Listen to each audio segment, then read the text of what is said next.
Começando mais um Ravache Pod, diretamente do Estúdio Plot aqui na Vila Mariana. E hoje vou receber Fátima Pissarra, da Mind, fundadora da Mind, que é uma lenda. A gente se conhece há vários anos. Já coloquei a Fátima numas enrascadas às vezes, né, Fátima? Mas, ao mesmo tempo, eu sou um fã do trabalho que você faz, né, que a Mind faz. Porque, claro, tem polêmicas, como toda empresa tem, mas muito do que a influência cresceu no Brasil é devido ao seu trabalho. E a gente vai falar mais disso, e eu queria começar dizendo isso para ser transparente, né? Já tem vários anos que eu tenho um relacionamento profissional com a Fátima. Desde a época que eu trabalhava na Caras, a gente falava de influência, e a Fátima também ajudou a entender esse mercado. O que, óbvio, né? Às vezes também gera matérias que dão dor de cabeça, né? Obrigado por estar aqui, Fátima. Obrigada pelo convite. E é isso aí, né? Tem coisas que são comemoração, tem coisas que são normais no dia a dia, polêmica, né? Coisas que acontecem. E eu estava dizendo isso, né? Eu respeito muito a maneira que você trabalha, porque mesmo quando eu tenho uma notícia ruim sobre o mercado, uma notícia ruim no sentido de que vai gerar uma dor de cabeça, você conversa comigo e você fala, pode falar em on, ou às vezes não fala em on, ou avalia o que você acha que faz mais sentido, né? E é uma relação sempre muito respeitosa. E a isso eu estava pensando no caminho, né?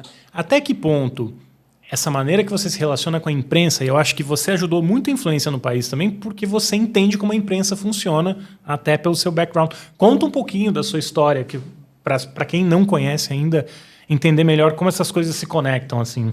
Eu sou jornalista de formação e psicóloga, tem 2 faculdades, então ajuda dos dois lados. No jornalismo ajuda bastante também, na influência também, né? Ajuda dos dois lados, na psicologia e no jornalismo. Trabalhei sempre com produto, mas sempre com conteúdo, e conteúdo para vários tipos de pessoas, o que acabou me fazendo mergulhar nesse mercado de influência e entender um pouco sobre para onde está indo inovação. Acho que jornalista tem essa análise macro das coisas, né, que a gente tem que fazer e é treinado. E acho que para eu decidir fazer jornalismo, eu já tinha uma análise macro. Então, eu não tenho problema em falar. Eu gosto de contar como minha cabeça tá pensando em cima desse assunto, com começo, meio e fim, e essa história se amarra, e aí é óbvio, né, trocar ideia. Eu acho que o jornalismo também tem a ver com isso, né, de trocar ideia e ver a opinião de outra pessoa, talvez esteja para isso, e a gente vai moldando aí como a gente acredita aí esse dia a dia, o trabalho e a construção do mercado, né? Você não acha que muito do sucesso da Mind, né, e do crescimento que vocês tiveram no setor? Hoje a Mind é uma das maiores agências do país de influência digital, mas quando você começou esse trabalho, as marcas não entendiam o que era influência. Eu lembro lá atrás, né? Teve Vimeo, né? Na Vimeo que você estava, depois foi... na Vevo. Vevo, perdão. Vamos ver, mas estava na Vevo. Aí você saiu da Vevo e você falou, esse negócio de influência vai crescer. Na época, todo mundo achava que era um subproduto, né? E você sai da Vevo com uma experiência de digital, com entendimento daquilo, e vai fazer a ponte entre criador de conteúdo e entre marca, e ao mesmo tempo educando os dois lados, né? Porque as marcas achavam que influenciador era legal, mas era alguma coisa relevante, e os criadores eram... se as pessoas reclamam que hoje é pouco profissional, é porque não lembram como era alguns anos atrás, né? Que era muito mais amador. Como a sua experiência de empresas, foi Nokia, né? Teve Nokia, teve Vevo, como isso se aplicou para esse processo, né, de instrução das marcas, né, de amadurecimento das marcas e também dos criadores, né? Olha, eu comecei no digital quando o digital começou. Eu fiz parte do grupo de teste do digital na Universidade de Santa Catarina, em 1996, 95, 96. Então, eu comecei desde lá. Quando eu fui trabalhar na BCP, que era Claro, eu cuidava do digital também. Peguei o site, porque ninguém sabia fazer site, cuidava do site, cuidava do digital. Então, eu fui vendo esse mercado se formar. Então, desde o lançamento do app, quando foi a primeira internet por celular, então eu fui vendo como isso ia caminhar. E quando eu fui para a Vevo, que eu saí de telecom e aí fui oficialmente empreender, acho que foi o maior desafio que eu tive, era porque eu acreditava muito nesse mercado e como ele ia crescer. Então, eu sempre tive essa visão da onde estava indo o digital, como ele estava caminhando e a velocidade. Porque, assim, a velocidade é uma coisa incrível. Quando você tem experiência em operadora de celular, é tipo assim, 20 celulares por trimestre. Tipo assim, já vem outro com outro, com outro, com outro, com outro. A sua cabeça, minha cabeça, se eu não tiver... Por isso que eu estou nos 500 grupos, né, de influenciadores. Se eu não estiver ouvindo 500 pessoas ao mesmo tempo e tentando entender o que vem para frente, é como se a minha cabeça não estivesse funcionando. Então, acabou que veio essa experiência já de digital e sempre olhando o que está na frente, o que está na frente, o que está na frente, o que está na frente, porque o hoje é o que está todo mundo começando a trabalhar, mas a gente tem que estar na frente, porque celular era isso. Então, eu acho que isso acabou me dando essa noção. E eu via... Quando eu trouxe a Vevo, foi muito engraçado, porque a gente fez um vídeo de um programa da Vevo. E aí eu chamei minha filha, na época, Carolina, hoje com 17, na época tinha, sei lá, 8. E falei assim, Carolina, assiste isso aqui. E ela foi assistir o vídeo, que era um monte de videoclipe. Ela fez assim, ai... Aí eu falei assim, o que você assiste? Por que você não aguenta assistir isso? Aí ela, porque isso aí não tem o Cossielo, não tem o Christian Figueiredo, não tem o Terror Bionic. Aí eu, como assim? Passei, meu filho, entrei em contato com todos eles e chamei eles para fazerem os programas da Vevo. Aí eu chamei o Ted, o Terror... E assim, fora que eu sentei com eles e tive uma palestra sobre o YouTube, isso lá no comecinho. Era muito comecinho. Christian Figueiredo fez programa na Vevo... Cossielo, Terror, Coelho, eram os famosos da época. Malena. E foi minha filha que me disse. Então, ela me falou, eu chamei eles. A gente pulou para 1 milhão de seguidores em 20 dias. Então, eu vi sempre assim, isso aí vai dar algum rumo. Isso vai dar certo. E eles já eram grande influência. E esse público ia crescer. E aí eu já comecei a prestar atenção. Eu trabalhava muito com o Ricardo, com o Rica, da IQ, que era uma agência, era a maior agência na época. Tinha Cossielo, tinha um monte de gente, Dani Calabresa, eu lembro. E o Rica já falava, isso vai crescer, olha esse, olha aquele. Então, ele foi uma pessoa um mentor muito grande para mim, para olhar essa parte de influência. E foi assim que foi acontecendo. Agora, isso é curioso, né? Você fala de estar olhando para frente. Alguns meses atrás, quase um ano atrás, eu fiz uma matéria dizendo que a influência digital viveria uma crise, né? E eu conversei com você, encontrei e falei assim, olha, eu acho que ele falou, não é uma crise, é uma transformação do setor. E a gente viu isso se desenrolar, talvez de uma maneira muito intensa aí nos últimos meses. Mas eu lembro que você falou, olha, é que não dá para você ter, se eu me recordo bem das palavras, não dá para você ter 25 mil pessoas fazendo a mesma coisa, querendo ganhar a mesma coisa do que quando tinha 1.200, 2.000 pessoas. Ou seja, resumidamente, a influência digital se popularizou, muita gente entrou nesse mercado e aí o mercado demandou um novo momento. Isso coisa de um pouco mais, talvez até um ano atrás. A gente falou e isso, de fato, acelerou nos últimos meses com algumas agências buscando trabalhar com micro, nano influenciadores, muitas vezes automatizando, né, até esse relacionamento com o influenciador, e vocês escolheram um caminho diferente, né? Foi um ano também de transformação para a Mind. Me explica um pouco melhor o que foi essa transformação e o que é esse... Eu resumi aqui, mas eu acho que você tem mais autoridade para falar. O que foi essa transformação do mercado e como vocês responderam a esse novo momento do mercado na Mind? Olha, eu acho que hoje o que eu vejo que está acontecendo é muito essa ascensão dos influenciadores de nicho. Influenciador que endossa um assunto. Que muitas vezes eu também chamo de influenciador de conversão, né? Porque ele converte um determinado assunto. Ele pode ser grande, tá? E pode ser pequeno. Não é uma questão de tamanho, é uma questão de profundidade em determinado assunto. Então, está crescendo muito isso. E, com isso, está vindo muita gente de nicho. Então, a marca, antes, ela queria contratar quem tinha muito seguidor para fazer uma campanha. Agora, não. Agora, ela quer contratar influenciador que fala sobre o produto dela, que fala com profundidade sobre o produto, que pode dar dicas, que tem uma vivência, que tem uma credibilidade. Por exemplo, você fala assim, a Fátima falar desse assunto, ela tem credibilidade para vender isso? Sim, então vou contratar ela. Não, então não é por número de seguidores, você não contrata mais, é muito menos hoje. Eu quero um monte de gente de 10 milhões de seguidores. Isso é mais se for lançar uma coisa de muito awareness, e mesmo assim, as marcas de awareness estão pedindo profundidade de conhecimento. Então, por exemplo, pega uma marca de limpeza que lança um produto que é para o Brasil inteiro, que põe a propaganda lá na novela. É uma marca de awareness, só que ela está usando outros meios para awareness. E a influência digital, ela está indo em influenciadores de limpeza, por exemplo, para falar do produto dela, e menos em influenciadores de 10, 15 milhões de seguidores. Então, a profundidade de assunto está sendo o que as marcas mais pedem. Então, o que mais chega de briefing é, eu quero pessoas que falem de empreendedorismo, eu quero microempreendedores que vão vender maquininha.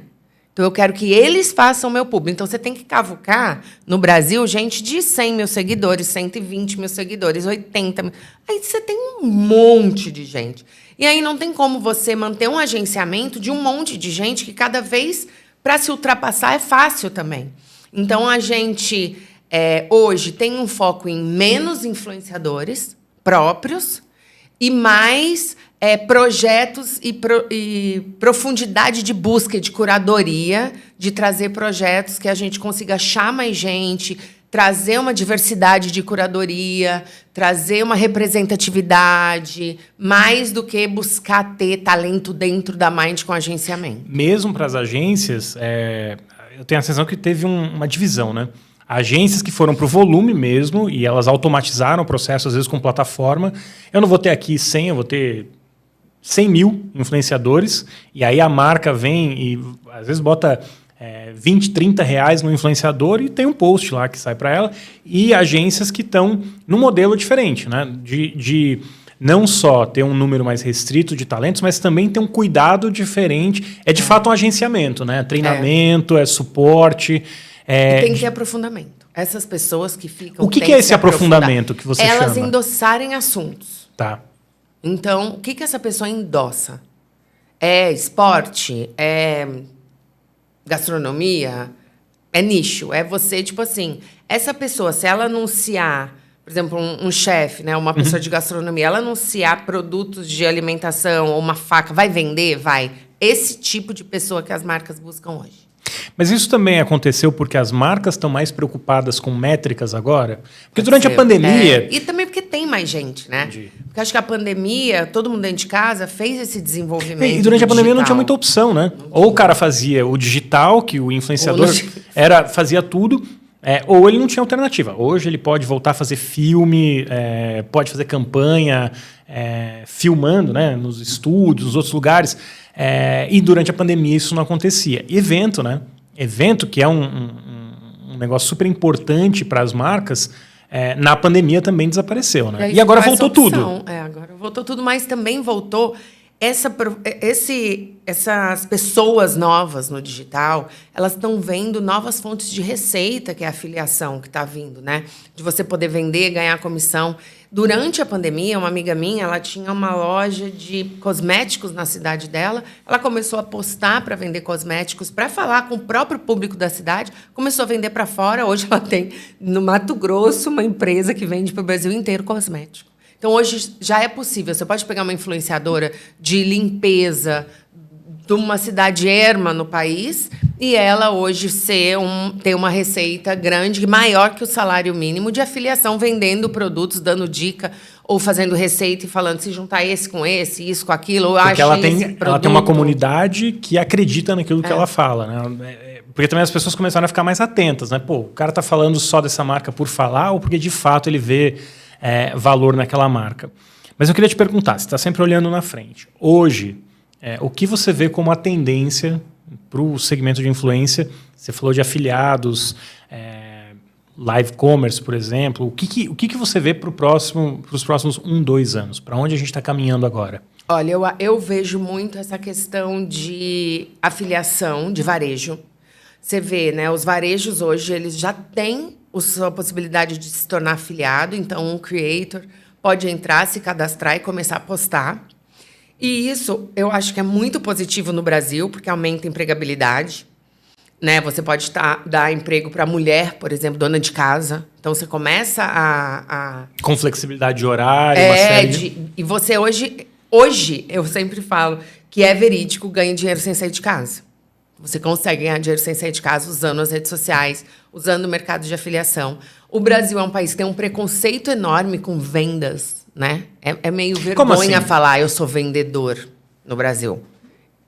E isso é uma coisa que tem que acabar.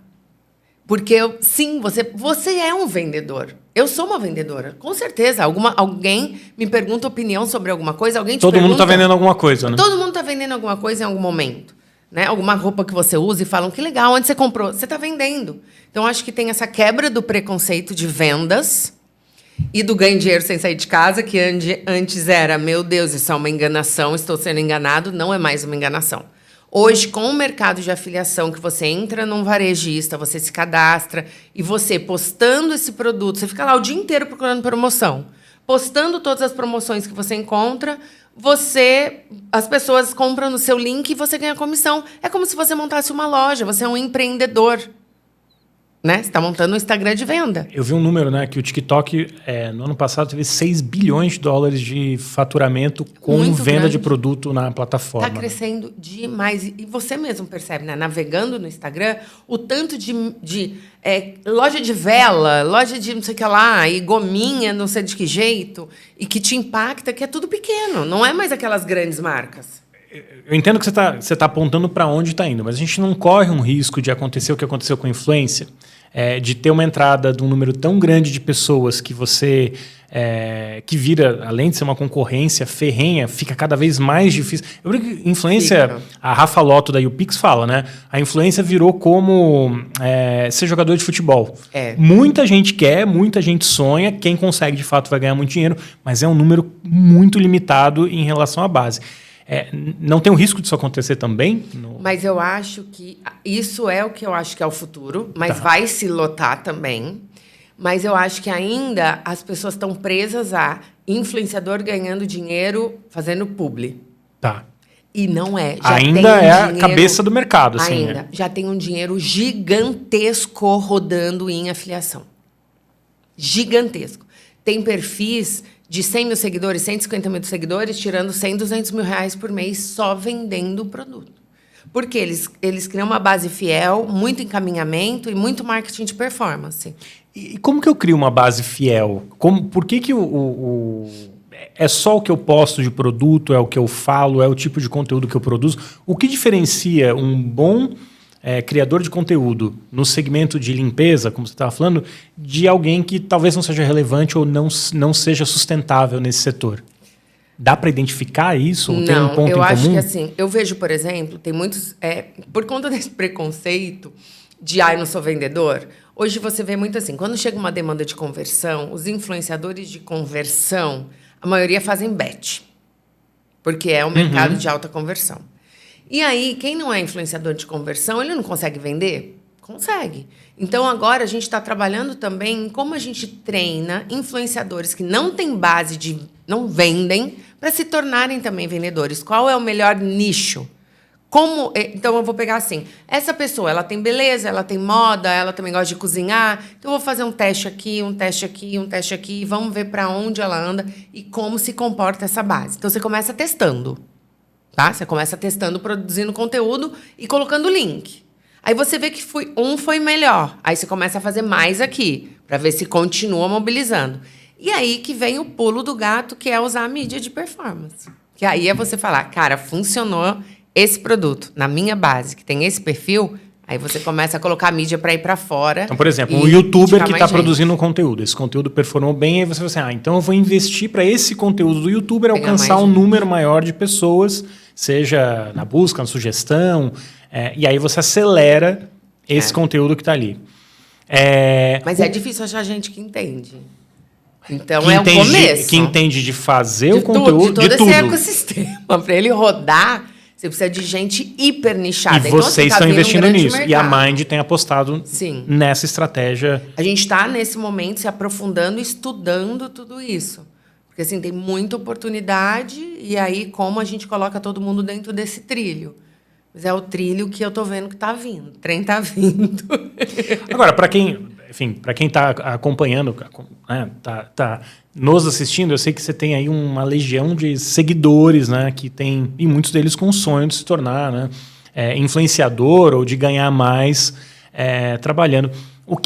Eu sempre te faço essa pergunta quando a gente conversa, né? O que uma pessoa precisa ter hoje em dia para ser bem-sucedida no ambiente digital, ou mesmo no afiliado, se é que tem diferença, né, da influência como a tradicional que a gente conhece para essa influência de marketing de afiliado. Tem um ponto em comum ou são coisas diferentes? Tem sim. A disciplina. O que eu mais vejo é a pessoa que ela quer dar super certo, mas faz um post por semana. Não vai dar certo. Então, realmente, você tem que tratar a influência como uma coisa séria, como um mercado sério, como uma profissão séria. Né? E, assim, primeiro que eu sempre falo que eu não acho que a influência é a profissão. A profissão é a sua, é o que você vende, né? Você Sim. é médico, você é isso, você é aquilo. Então, se você quer habitar neste lugar, você precisa tratar de forma séria. Então, eu brinco que é sempre assim, você vai montar um restaurante. Você não monta um restaurante, o dia que eu quiser eu abro, o dia que eu quiser não abro. Você tem custo fixo para pagar. Então, você tem que ir com essa cabeça. E tem um planejamento, e fazer né? o planejamento. Aquilo que você vai Quem fazer. é que você gosta? Quem é que faz conteúdo que você gosta? Você pôr numa agenda os conteúdos que você vai colocar. Se você quer fazer um conteúdo de finanças, não adianta você postar um monte de coisa e não ter nada de finanças. Eu quero ser visto como uma pessoa financeira porque eu quero vender cartão de banco, por exemplo. Mas eu não posto nada de finanças. Então, não vai funcionar. Então, você precisa fazer um cronograma que tenha os assuntos que você fala dentro do escopo de sua produção de conteúdo. E produza os conteúdos. E olhe os números. E veja o engajamento. Mande para os amigos. E isso tudo ir transformando em melhorias. Né? Então, não engaja muito. Por quê? Ouve a opinião dos outros. Vê como as pessoas que estão engajando muito estão fazendo esse tipo de conteúdo. Quem são as pessoas que você admira, que engajam, como elas estão falando, como elas estão fazendo, vai modificando para ver se vai mudando seu engajamento. Então, é a disciplina, é todo dia postar. E tem muito uma coisa que eu falo, que eu estava falando com o influenciador essa semana. Falei, você tem que fazer um conteúdo que a pessoa tenha interesse. E, principalmente, encaminhar. Sabe quando você vê aquela coisa e fala, eu vou encaminhar que 3 pessoas precisam dessa mensagem? É para resolver um problema nesse sentido? Resolver um problema. Como eu estou ajudando as pessoas a resolver um problema? Ou você vê uma comida maravilhosa, e você comentou com 3 amigos que ama camarão e vê uma receita e você encaminha para esses 3. Então, tem que ser conteúdo encaminhável. Então, eu sempre falo, alguém encaminharia esse conteúdo que você está fazendo? Tipo, eu, Fátima, pulando carnaval. Tô lá pulando carnaval, olha aqui, todo mundo Essa era a influência de 2 anos atrás, né? Era a influência de 2 anos atrás. Não é mais isso. As pessoas querem que eu fale assim, os perrengues que eu não passei no carnaval porque eu tomei cuidado. Entendeu? Como evitar ser assaltado no carnaval.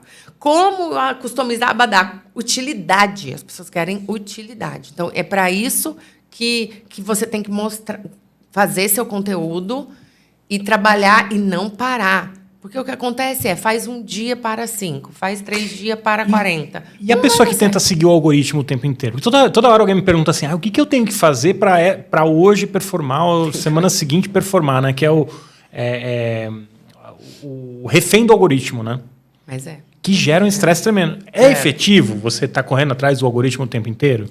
Assim, não nessa negócio, tipo assim, nossa, eu preciso que tudo seja gigante. Mas tem que estar atento ao algoritmo. Tem que estar muito atento ao algoritmo, porque, querendo ou não, é o que a ferramenta expõe. Então, por exemplo, lançamento. Obviamente, gente, se você é dono lá do Instagram, aí você lançou um produto novo. Se você usar esse coraçãozinho, você acabou de lançar, você quer que isso apareça mais. Então, obviamente, alguém vai na ferramenta e fala, usou o coraçãozinho, turbina. Porque ele quer divulgar o coraçãozinho, né? É uma lógica meio de lançamento de produto. Então, você percebendo que estão usando muito aquilo, você usa e aí você vê na hora. Você usa um negócio novo, o seu story triplica.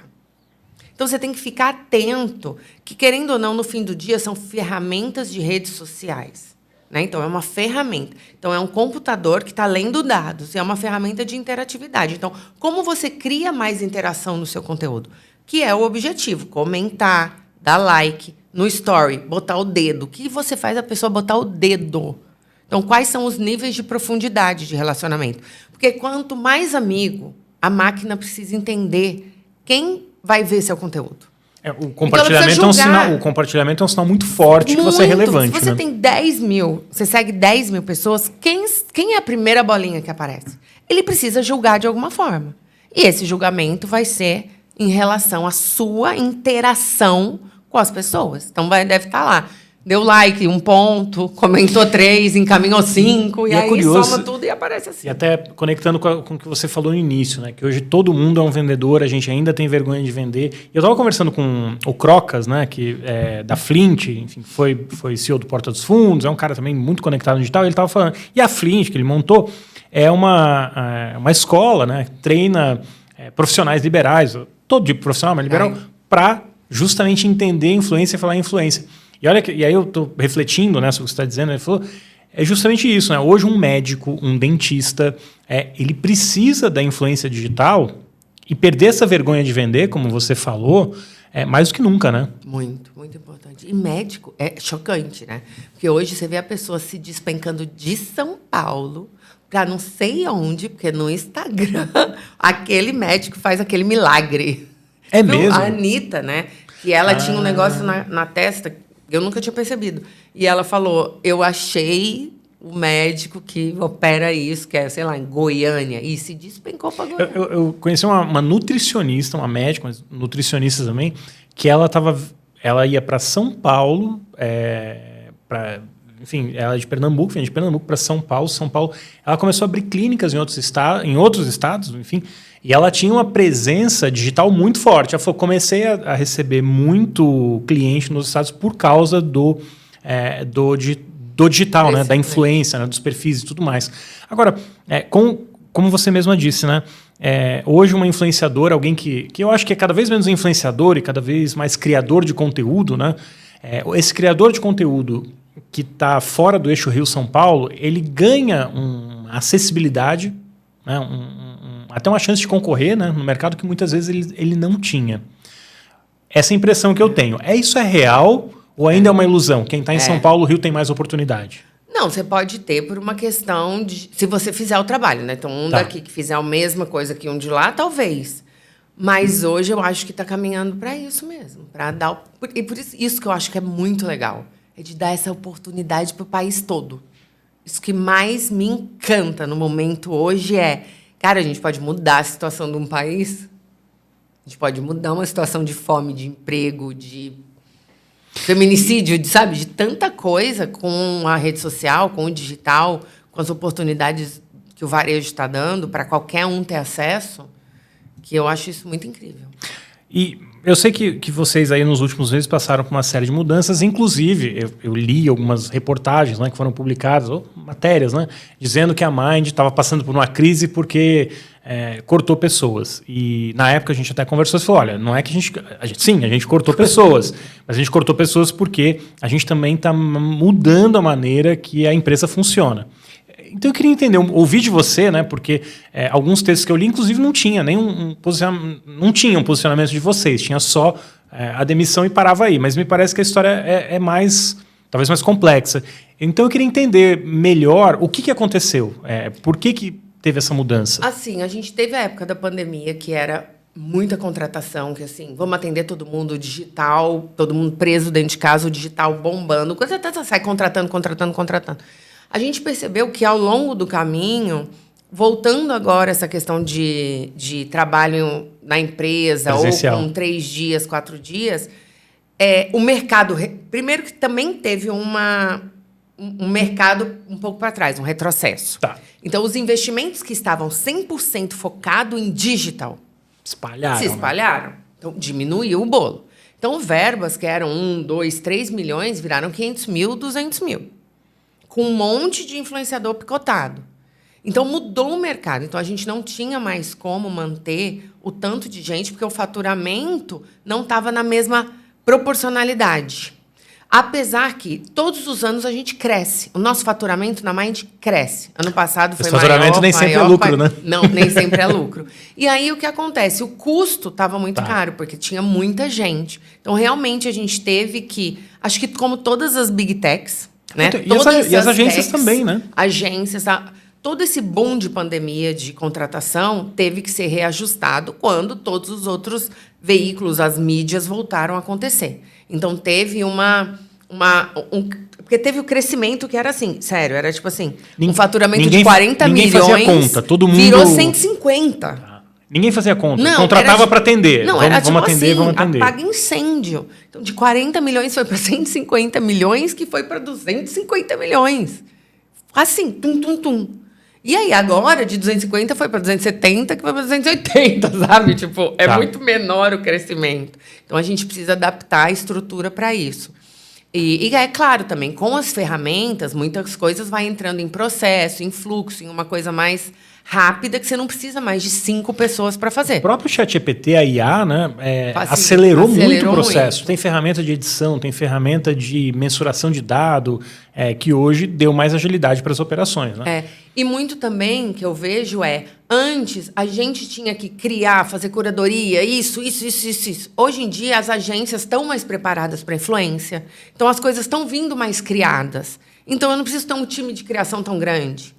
Eu tenho mais um time de produção e atendimento grande. Então, tudo isso é uma adaptação do mercado com a consolidação e crescimento dessa parte de influência. Então, por conta disso, a gente viu que não precisava mais de muitas pessoas nas mesmas funções, e isso foi readequando.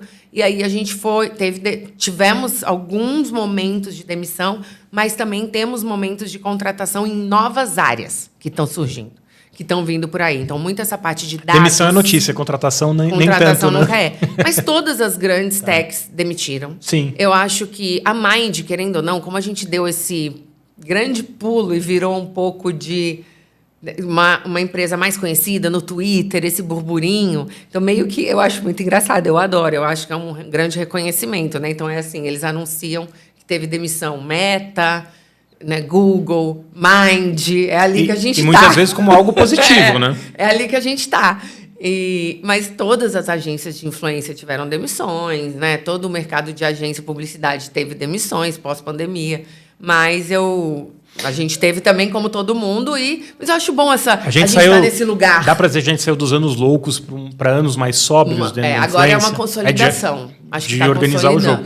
Isso explica também por que agências como a BR Mídia, né, do Celcinho, estão sendo vendidas ou negociadas nesse momento? Sim, e eu fiquei muito feliz com essa notícia, porque eu acho que isso consolida o mercado de influência como um mercado sério. Então, eu fiquei muito feliz com isso, porque eu acho que Eu lembro quando as agências eram vendidas, né? Você criava uma agência, uma era vendida, outra era vendida, até que isso virou um hábito, né? De você pegar quem criou grandes coisas. Eu lembro a FBIS, quando lançou, o Marcelo Castelo, todo mundo, e aí depois vendeu para o grande grupo. É como anda, né? Então, eu fiquei super feliz que a BR foi essa primeira que foi vendida, que foi comprada por um grande grupo. E aí, agora, a gente vê que o mercado começa a acelerar nesse sentido. E aí tem Mind, tem outras agências aí conversando com possibilidades de compra por conta dessa abertura deles. Então, eu fiquei muito feliz pelo mercado.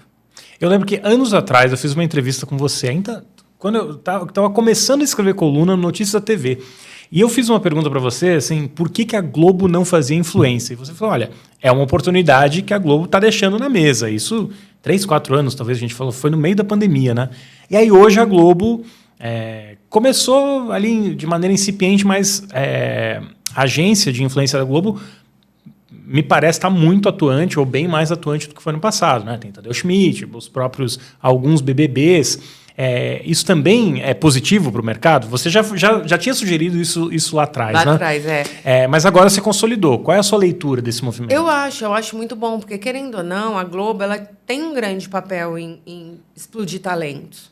Então, eu acho que nada mais normal do que ela aproveitar essa oportunidade de audiência que ela tem na televisão para criar um casting dela, que ela dá oportunidade na novela e também ganha hoje dinheiro nas redes sociais, que é um lugar que está vindo monetização. Então, eu acho positivo. Eu conheço o Paulo, né, converso bastante com ele, e eu falei isso para ele.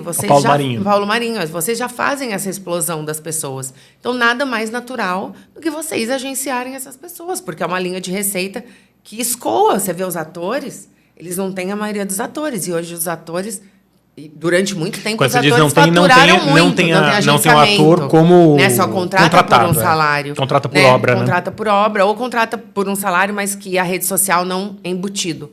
Então, eu acho que era natural já essa mudança deles. Eu não sei se eles estão fazendo isso, mas de novos protagonistas já virem, se for uma pessoa desconhecida, já vem com um contrato de agenciamento. Eu acho que é natural e eu faria a mesma coisa se eu tivesse um canhão da Globo na minha mão. Porque é curioso, né? A gente fala muito de digital, sempre tem uma conversa em torno do digital, mas a TV ainda é muito eficiente, né?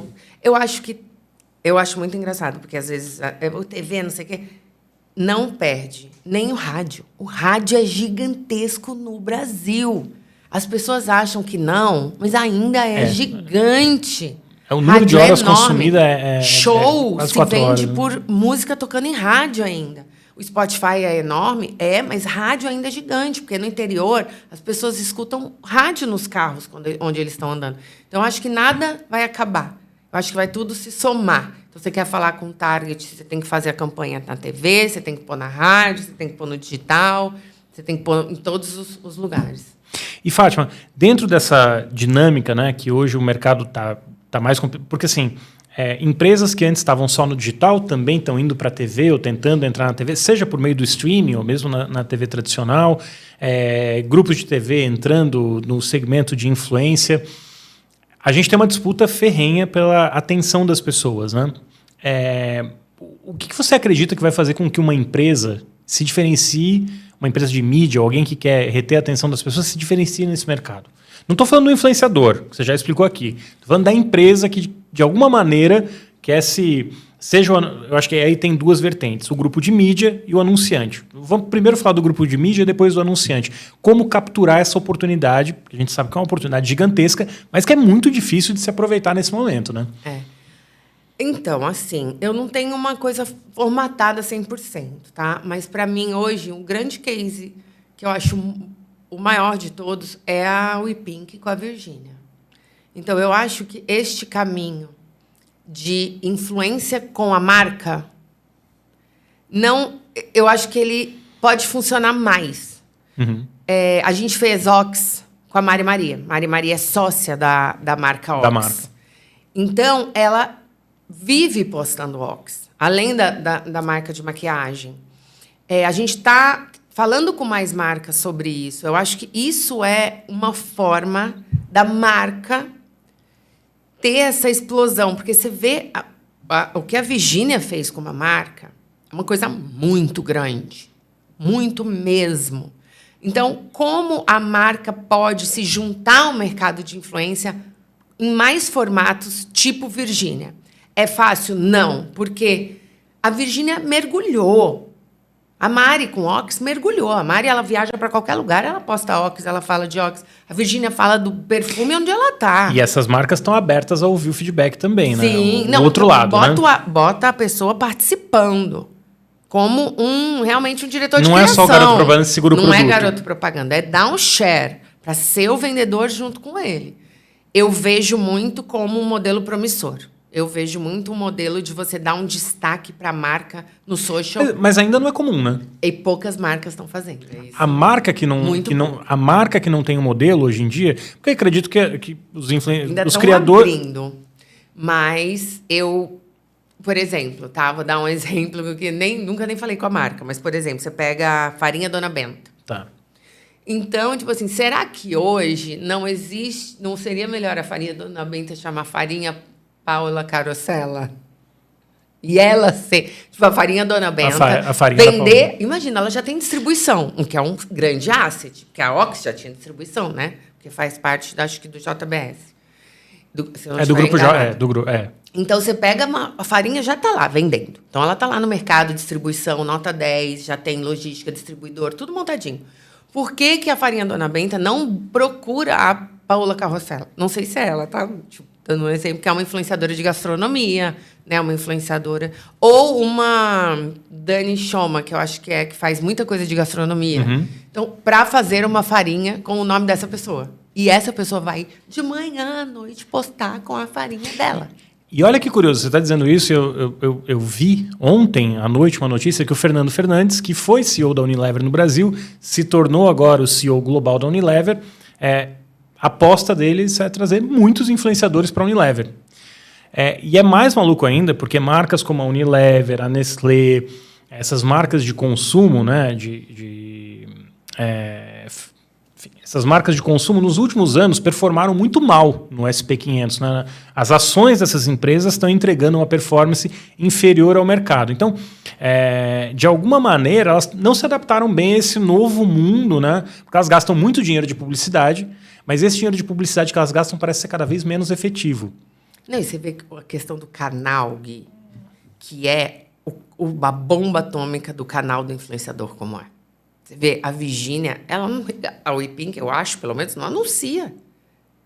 Ela é a bomba atômica do canal. Ela orgânico, é a Rede, né? Globo do Instagram. E assim, maior que tudo. Na verdade, nem é comparado, né? Porque não tem 5 só. Tem 400 milhão de contas, 100 milhões de contas, né? E ela é a Rede Globo de 100 milhões de contas. Mas por que quando você leva uma Virgínia para o SBT, parece não funcionar da mesma maneira? Não sei. Não sei, mas eu acho que na associação porque eu até te perguntei como os grupos de mídia poderiam se apoderar ou se apropriar desse movimento. Mas né? eu até acho que funcionou. Eu gosto. Eu acho que trouxe pra gente... Tipo, eu, por exemplo, que vejo muita rede social. Eu já sou mais velha, então eu assisto mais televisão, eu não conto. Mas eu vejo os mais novos. Talvez isso faça o mais novo assistir televisão, ou pelo menos ser impactado por um picote de um programa de televisão. Porque se não é a Virgínia, nem picote tem. Entendi. O programa passa transparente na rede talvez social. A barra do que funciona e do que não funciona tenha mudado também, né? Eu falo muito disso, mas no final do dia a TV ainda é o lugar que quando você quer colocar milhões de pessoas juntos para ver a mesma coisa ao mesmo tempo, se você não é a Virgínia na internet... mas eu acho que tem outras potenciais Virgínias, mas você precisa ter a pessoa com essa vontade de produto. Mas ela foi inteligente indo para a TV, né? Porque ela conseguiu ampliar essa audiência que ela tem. Quem já conhecia, e ela ainda vai para um público de TV que talvez não estivesse acompanhando a Virgínia no canal, né? E eu falo muito, porque tem muito influenciador grande que é ator. E aí eles sempre falam, não, eu não quero mostrar minha vida. Mas eu sempre tento falar assim, gente, vamos lembrar, né, antigamente, que minha mãe falava, olha... cuidado se você sair, não beija, não sei o que lá, porque você não vai casar. Sabe, assim, o mundo mudou. Uhum. Então, eu não acho que é vergonha você mostrar sua rotina no celular. Eu só acho que o mundo andou para isso. Tipo, para os meus filhos é natural mostrar a rotina no celular. Para a Virgínia é natural. Por que não pode ser natural para mim, para você? Eu sei, para a gente é chato. Eu acho chato, eu tenho vergonha. Eu falo assim, por que eu vou falar isso? Quem vai querer saber? Mas aí eu vejo a Virgínia e falo, cara, pode ser que sim tenham pessoas que queiram saber. Eu não faço porque eu não escolhi isso para mim. Mas para a pessoa que tem influência, que tem muitos seguidores e tem mais vergonha, porque tem muito ator assim, né? Que tem 20, 30 milhões de seguidores e não mostra a rotina. E o engajamento é baixo. Então, para o engajamento aumentar, você tem que mostrar a rotina, porque você tem que entrar... em quem usa, no usuário. O usuário de rede social é jovem. Ele quer ver rotina. Ele não quer ver um pedaço da novela na sua conta. Agora, por exemplo, eu lembrei aqui, veio na minha cabeça a Flávia Alessandra e o Otaviano. Que sim, são ótimos de rede social, mas ao mesmo tempo eles também têm a produtora, têm um trabalho de criação de conteúdo, desenvolvimento de conteúdo muito forte, e eles usam as redes para alavancar também esse conteúdo que eles fazem. Se eu entendi direito, o que você está dizendo é assim, como no caso deles, eu posso mostrar minha rotina, minha vida privada, mas o passo acima, né, é eu também conseguir casar um modelo de negócio junto com essa visibilidade que eu tenho. A Débora Seco também acho que mescla bem, faz as duas coisas. E tem muitas pesquisas que a gente vê de resultado mesmo de campanha, que é muito legal. Então, tipo assim, não necessariamente o engajamento é diretamente relacionado à venda. Então, a gente fez uma vez um produto que era um produto de beleza caro, R$400. A gente contratou metade jovens de altíssimo engajamento. Metade pessoas 35 mais com baixo engajamento. Por que essa pessoa que tem uma audiência 35 mais tem baixo engajamento? Porque não é o nosso comportamento 35 mais ficar clicando, ficar comentando, ficar... O nosso comportamento é ver. Então, quem a gente vê, que imagina que essa pessoa tem seguidor 35 mais, não tem engajamento alto, porque não tem ação de Instagram, que nem eu te falei, ação de botar dedo. O jovem, quem segue, já nasceu botando o dedo, clicando, dando like. Então, você pega uma pessoa jovem... Eu vejo na minha filha no telefone, passa e clica, inteiro, né? clica, dedo. Então, não é sobre... O engajamento não é sobre poder de compra. Então, o que a gente fez? A gente botou 5 influenciadores, engajamento altíssimo, público jovem. Quem tem engajamento alto? Os seguidores são jovens. É ciência, é número. E quem tem baixo engajamento, seguidores são mais velhos.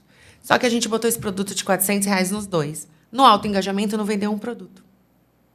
Na base 35 mais, vendia 1.000, 1.500. E as marcas já conseguem ter esse entendimento? Não, é porque agora está Algumas começando param, o número. eu acho que algumas... Agora está começando a análise de número, agora está começando possibilidade de venda online. Porque a gente tem todo esse problema logístico no Brasil. Você vende um shampoo online, o peso do shampoo, enviar o shampoo é mais caro que o shampoo. Entendi.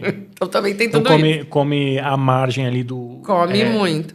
Mas ainda agora que eu acho que as empresas estão começando a ver dados de venda e conversão. Mas você vê que não é uma ciência, não é quem converte, é quem tem engajamento. Mas eu queria voltar para os grupos de mídia, porque tem vários grupos de mídia, ou pessoas que trabalham em grupos de mídia que seguem a gente. Alguns, eu te perguntei, né? O que os grupos de mídia tradicional, TV, rádio, se eles podem se aproveitar, de que maneira? Puxar o influenciador. Trazer os influenciadores para dentro da programação, para estabelecer uma conversa com eles. Eu acho, participar, esses influenciadores entrarem na comunicação da rede. Você vai ter um período de, talvez, rejeição? Vai, mas isso é adaptabilidade de meio, gente. Não tem o que fazer.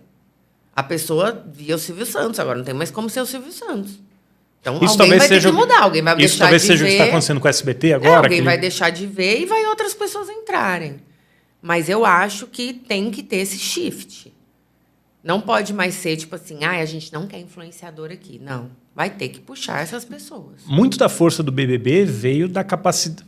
Naquela edição que teve Manu Gavassi, teve influenciador. A Manu é um bom exemplo, né? E aí vieram a Bianca. Vieram esses influenciadores e gerou um buzz enorme. Tinha TVs, que é muito poderosa, mas aí o conteúdo do BBB começou a replicar nas redes sociais, né? Ali é que o anunciante também olhou e falou, isso aqui vale muito mais. Eu tenho um monte de gente olhando a mesma coisa ao mesmo tempo e ainda replicando no digital. É possível... Talvez o que você esteja dizendo é que essa fórmula do BBB, o sucesso do BBB, talvez pudesse ser replicado mais vezes por mais grupos de mídia de maneiras diferentes. Sim. Eu acho que todos os grupos de mídia precisam chamar para as pessoas que são grandes no digital. E aí eu vou te perguntar, você tem um grupo de mídia também, você tem a Billboard, né? É parte do grupo da Mind. Como vocês estão fazendo isso na prática, no dia a dia? É isso, assim, o que a gente faz muito é essa amplificação, tipo, não trabalhar só os cantores mainstream. Tá. Então, por exemplo, quem é um cantor que está bombando no norte? A gente traz para a Billboard. Daí eu pego essa audiência, faço collab, não tem tamanho. A Billboard faz collab com só gigante? Não. Se é um que está bombando, no Arrocha, vai fazer collab. Vai estar na Billboard. Então, o que eu tento sempre é falar, todo mundo é grande se ele é grande em algum lugar. Não é mais Brasil só a consideração de ser grande. Se lá no Pará é grande, vai estar na Billboard. Eu quero essa comunidade, porque hoje está indo para muita comunidade, que é o que a gente está falando desde o começo. Você fala um tema poderoso que é música, tem entretenimento também, tem cinema. Você tem que pôr todo mundo. Não tem mais tamanho. Não é mais, só se ele tiver 10 milhões de seguidores está na Billboard. Hoje, você vê os nomes número 1 do Spotify, número 1 em rádio, não é gente tão que você sabe quem é. E como foi essa... A Billboard, para quem não conhece, é uma marca muito grande, é uma marca da Penske, né, nos Estados Unidos, e é uma referência mundial aí de música. Tem a Billboard, que é a parada lendária e tudo mais. Mas você é um veículo tradicional, né? É uma marca tradicional, tinha revista. Como foi para você trazer uma marca tradicional, entrar no mercado tradicional, sendo que você tinha todo o seu histórico de digital, de influência. Enfim, basicamente você é um ser do digital e pegou um negócio que ainda, seja como for, ele tem uma vertente digital no site, mas ele ainda está muito conectado com o tradicional, né? Tá. Como foi essa experiência? Assim, eu trouxe a Vevo, né? Tudo bem, a Vevo era digital. Mas a gente fez o nome. A Vevo tinha acabado de lançar, eu trouxe para o Brasil e a gente fez a programação com youtuber. A gente fez uma transformação da Vevo de vídeo no YouTube para uma marca conhecida e massificada e sinônimo de música, né? De qualidade musical.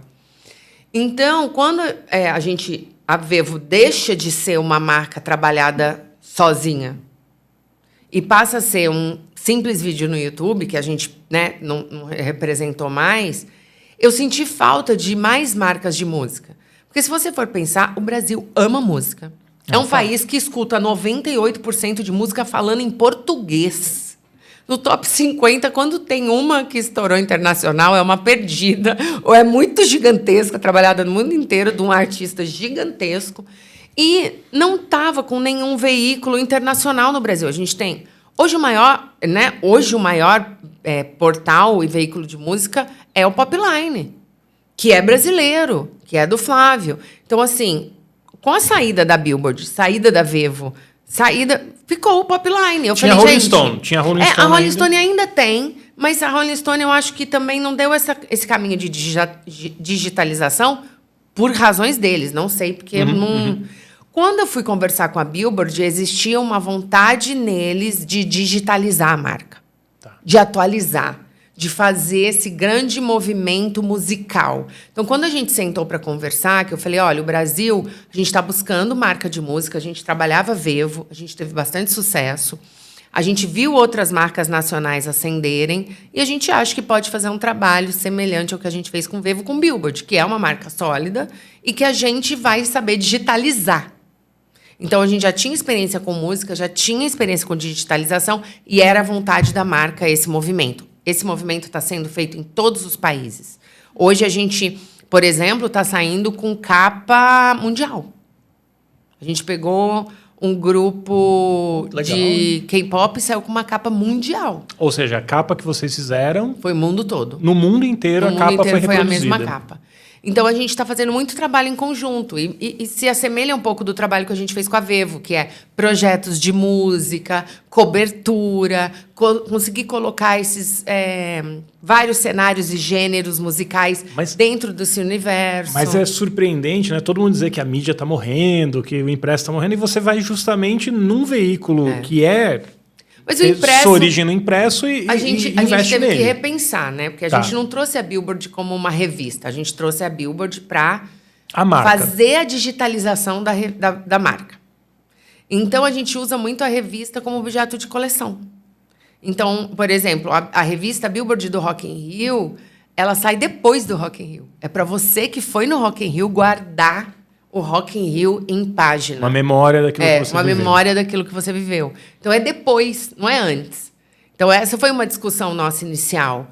A gente não tem notícia quente? Não. A revista impressa é para você guardar de lembrança. Então, é de um artista, você fala sobre história. Se você é fã daquele artista, você guarda essa revista, porque ali tem a vida desse artista.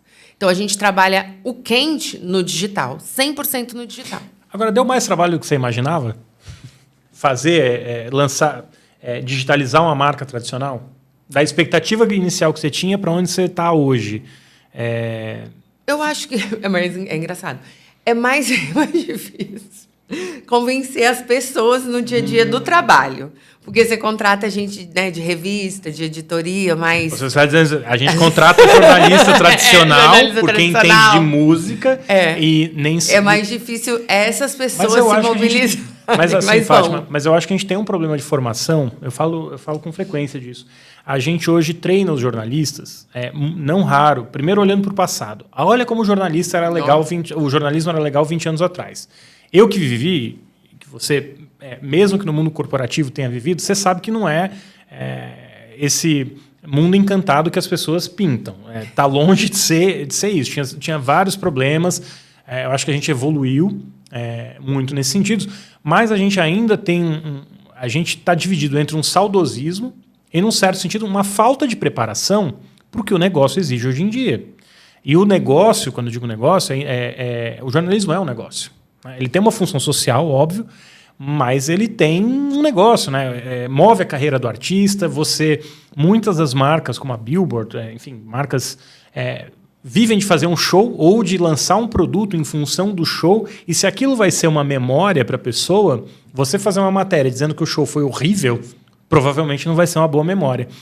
Exato. Então, a gente, né, como jornalista, está muito dividido ainda, e a faculdade acho que não prepara a gente para o mercado. A gente sai da faculdade sem aprender a mexer no Excel, hoje, né? A gente não consegue fazer conta, não consegue ler um balanço, e isso dificulta o entendimento do negócio. Eu acho que é importante que o jornalista também entenda em que negócio ele entrou. E muitas vezes a gente não entende o negócio que a gente está. E eu estou dizendo isso hoje, né, fui fazer marketing, né, fui fazer pós. E eu tenho certeza que você também teve uma jornada semelhante, porque a faculdade, de fato, não prepara a gente para ser empreendedor, né? E aí eu acho que é esse conflito que você está se referindo, né? Muito. Tipo assim, por exemplo, eu acho que a nossa formação de jornalista, ela era muito focada na massa também.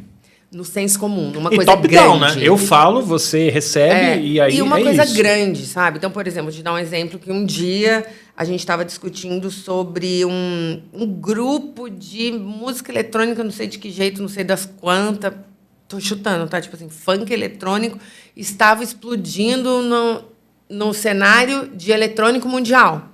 E aí tinha um grupinho no Twitter falando, olha, a Billboard não põe isso, não está dando relevância para a gente. E a discussão lá dentro ela não é relevante. E eu falei, é relevante. Hoje é relevante.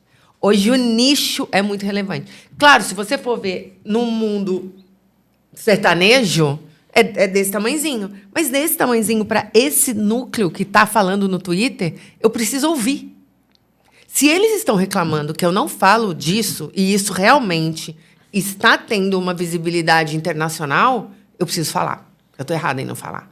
Então, é mais ou menos esse conflito que acontece. De falar, mas não é tão grande. Mas hoje não é só o tão grande. E não tem uma coisa no mercado musical, assim, de também... Se o jornalista se não foi ele que descobriu, não tem o mesmo peso? Pode ser. Né? Porque é assim, o jornalista descobriu aquela tendência, aí vale a pena eu falar porque fui eu que descobri. É uma ferramenta da Mind que está dizendo para mim que isso aqui está trendando na rede social XYZ. Não fui eu que descobri, foi a ferramenta. Eu não quero perder o mérito da descoberta ter sido minha. E, gente, eu não estou fazendo uma crítica aqui ao jornalismo musical, uma reflexão do que eu sentiria, né? Porque, imagina, eu tenho mais de 20 anos, né, em redação. Em vários momentos eu posso ter identificado tendências. Hoje em dia, eu já percebi que a máquina ela é muito efetiva. Eu vou fazer uma entrevista ou eu faço um texto, não raro, eu jogo o assunto, ou eu faço uma pesquisa para ver o que a ferramenta pode contribuir e trazer de dado novo. Não é fácil aceitar. Eu sofro, assim. Isso. Quando a ferramenta mostra uma pergunta que eu não pensei e que é uma pergunta pertinente, que é boa, eu falo assim, eu acho que eu estou ficando desatualizado. E é uma relação difícil, né, que a gente tem com a máquina. E eu estou comentando isso porque eu já ouvi que a Mind, né, não só a Mind, mas a Billboard também, usa muito dado para definições estratégicas dentro do dia a dia, né? Muito. A gente tem muita leitura de dados internamente. E, assim, eu vou te falar, acompanhamento de algoritmo, eu sei tudo, não sei como. Assim, é muito dado ao mesmo tempo. Eu amo dados. Eu gabaritei matemática e fiz jornalismo. Eu só passei por causa de matemática e não de língua portuguesa, mas queria fazer jornalismo. Mas eu tenho uma cabeça lógica boa, então eu estudo dados demais. Eu amo sentar com pessoas que falam sobre dados, que fazem análise de dados, que a gente analisa algoritmo, que a gente testa para ver resultado. Tipo, vamos testar aqui, vamos pôr isso aqui, o que apareceu mais, o que apareceu menos. Eu amo. Então, eu acordo pensando em dados, testando, olhando conta, vendo tendência. Então, a gente tem o espirro de dados dentro da Mind, mas eu, como gestora da empresa, sou uma pessoa de dados. Eu entendo que você é de dado, eu entendo o que você está me dizendo, mas assim, sabe o que eu lembrei aqui da banca digital? Eu já tive discussões com você sobre a banca, eu tinha uma visão bastante crítica com relação à banca. Eu falei assim, Fátima, eu não entendo porque a banca está dentro da Mind. E um dia saiu, a banca saiu da Mind. Mas eu sempre senti você muito protetora da banca e menos racional na banca. É uma impressão errada que eu tenho disso? Eu vou te explicar qual foi o racional da banca, tá? Existia uma... Da banca, não. Porque a banca foi um formato que a gente inventou de juntar perfis que não eram pessoas. Porque muitas vezes a marca falava assim, eu quero fazer uma curadoria porque eu quero que a rede social fale do meu assunto. E aí... era só pessoas. Aí, quando a gente mandava, você tem que pegar essas 10 pessoas para falar, aí cada um queria fazer o post de um jeito, a marca falava, essa pessoa não tem a ver comigo, tem a ver comigo. E aí, na época, eu falei, cara, esses perfis são perfis de notícia. Poderiam não ser esses perfis, poderiam ser os perfis da Editora Abril. Podiam ser perfis de redes sociais relevantes na disseminação de notícias. Hoje, o maior é o Léo Dias. Então, você pega esses perfis que eles publicam 60 notícias por dia. Então, qual era o formato que a gente queria? Vamos pegar esses perfis, que não são pessoas, são revistas, né? E vamos colocar o anúncio no meio. Então, é como se um post fosse um anúncio de uma página de revista. Sabe quando você está Quando você está vendo a revista, não necessariamente o anúncio do carro tem a ver com a notícia. Não, assim, 100% não tem. A ideia da banca, o conceito é brilhante. Esse é o conceito até hoje. A sensação é que você virou mãezona num dado momento. Mas sempre foi dentro dessa lógica de que eu acredito nisso. E até hoje. Porque, na verdade, a estrutura banca, o nome banca saiu da Mind. Mas a gente tem na Mind um produto com outro nome, que chama Buzz, que tem também os perfis. Então, hoje a gente tem 25 perfis que são administrados publicitariamente dentro da Mind. E hoje a gente tem um fluxo de olhar mais profundo do que a gente tinha na banca, que a gente não tinha. Então, a gente só vendia propaganda. Mas esse é o ponto. Eu acho que aí é onde eu digo que você era mãezona. Tá. Por quê? Sim. Você eu não aconteceu um problema, não interfiro, mas a gente está recomendando melhores processos, a gente está tentando avançar. Não, a gente mudou com essa saída. E desde então não teve mais nenhuma polêmica no Buzz. Não, nos perfis que a gente administra, não, nenhum. Entende porque eu estou dizendo que talvez... Sim, mas eu acho que era também aprendizado, né? Mas eu tinha, sim, uma relação de mãe, realmente. Eu protegia dentro ali da nossa estrutura, porque eu também via que era um desenvolvimento. Eu acho que é importante no início, né? São coisas que eu acho que são inerentes ao crescimento de qualquer indústria. Aprendizados. Então, eu não sou uma pessoa que taca pedra. Não sou. Eu sou uma pessoa que ensina. Vamos aprender, vamos construir, vamos crescer. Isso propriamente dentro da Mind, com os próprios funcionários, eu sou assim. Então, eu sou assim, é um pouquinho meu perfil.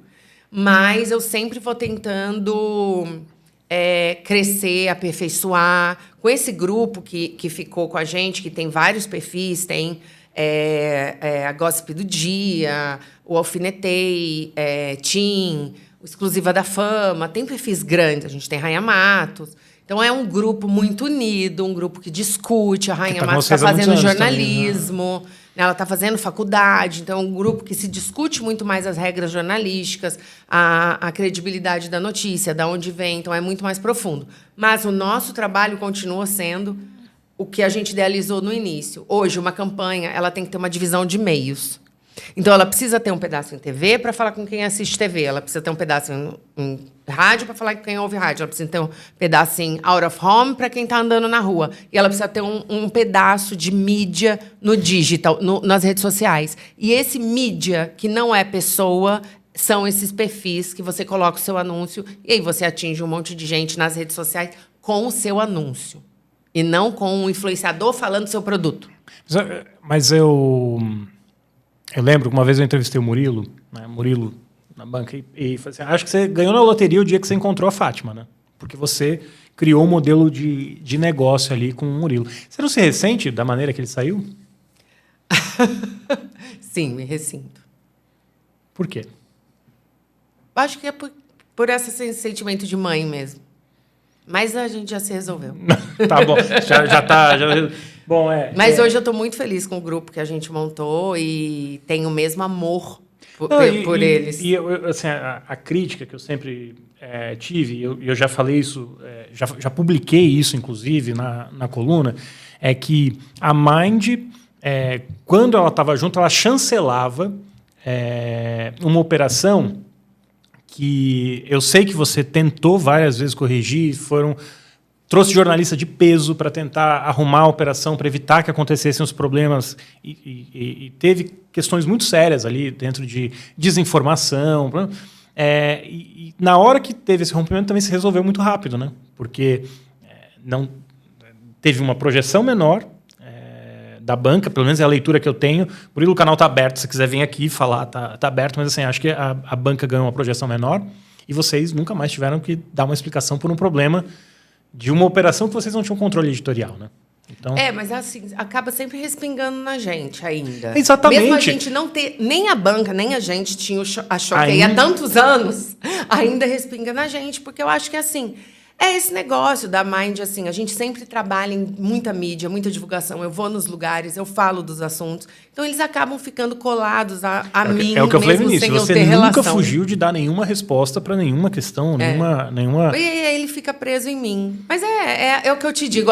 Onde estamos? Do lado do Facebook, da Meta, do Google. Esse é o tamanho. E, Fátima, a gente está caminhando aqui, Então, acho que dá para a gente ficar horas, né? Mas eu acho que tem duas coisas que eu ainda queria abordar com você que eu acho importantes. A primeira é assim, o que você faria diferente hoje, que é uma curiosidade que eu tenho, se você faria diferente se você fosse recomeçar a Mind? Ah, meu Deus. É que assim, eu não acho que eu faria diferente, mas... Porque era a época. Né? Imagina, eu não podia falar que eu faria filiação há 7 anos atrás, porque nem existia, né, isso. Então, eu acho que eu fiz o certo no momento. E eu sempre estou muito confiante no que eu estou fazendo. Eu tenho acredito muito no que eu vejo e como eu analiso o mercado. Então, eu não acho que eu fiz errado. Talvez eu acho que, assim, a parte de processo eu tivesse desenvolvido mais, mas são mais questões internas da companhia, sabe? Processuais, de ferramentas. Em vez de escolher uma ferramenta, escolheria outra. Mas isso, eu acho que a forma que eu construí, realmente, em todos os momentos, foi a forma que eu acreditava 100% que aconteceria.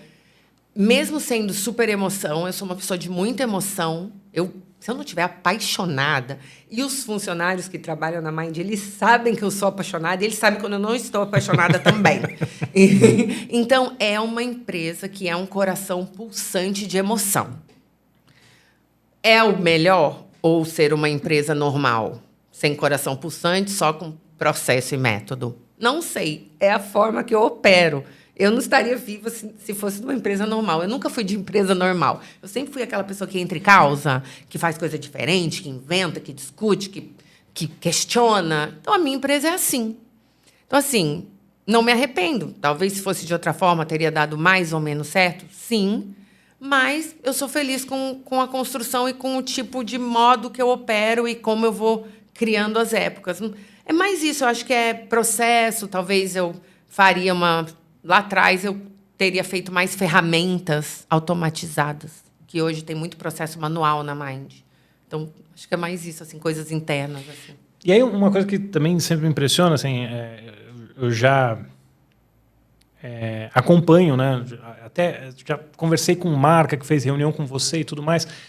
E como tá numa área nova, que muitas vezes não tem, né, a influência ainda não tem a credibilidade que outras áreas acabam tendo. Você entrou nisso quando era mais... Tudo era mato, né, num certo sentido.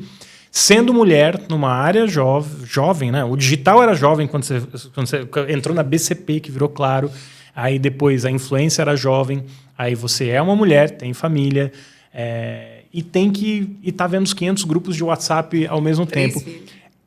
Como lidar com isso no dia a dia? Assim, estar no mercado novo, liderar uma operação nova, uma empresa nova, e está sendo muito cobrada, né? Você é uma figura pública também. Como você concilia isso no dia a dia? Eu sei. Bom, eu não consigo ter marido, né? Então, aí já vê uma questão que não tem como, nesse bololô, Mas tem muitas mulheres que têm também, não é essa questão, não é geral.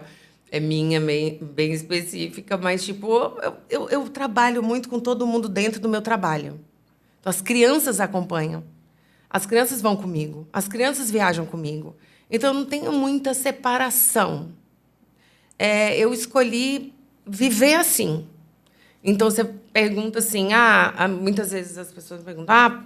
que momento você tem sentada no chão brincando com as crianças? Se eu estou sentada no chão brincando com as crianças, eu estou vendo TikTok. E eu estou vendo quem eles estão vendo e eu estou mandando mensagem para contratar quem eles estão vendo no TikTok. Então, eu trabalho como uma coisa só. Isso desde o início, Gui. Quando eu trabalhava na Nokia, eu tive a Carolina e é a primeira viagem com 3 meses. Eu voltando da licença maternidade, eu levei ela comigo. Quando eu comecei com o Vevo, ela tem foto com Justin Bieber, Katy Perry, desde pequenininha. Então, eu sempre pensei assim, que eu não ia splitar minha vida. Eu ia trabalhar como uma coisa só, eu sendo feliz fazendo aquilo. Então, eu sempre penso que eu tenho que passar para os meus filhos o quanto eu sou feliz trabalhando, que é a maior parte do meu tempo. E que isso pode permear os espaços. Mas as pessoas não te julgam? Porque quando eu falo que eu prefiro trabalhar do que tirar férias, as pessoas me olham como se eu fosse um louco, assim.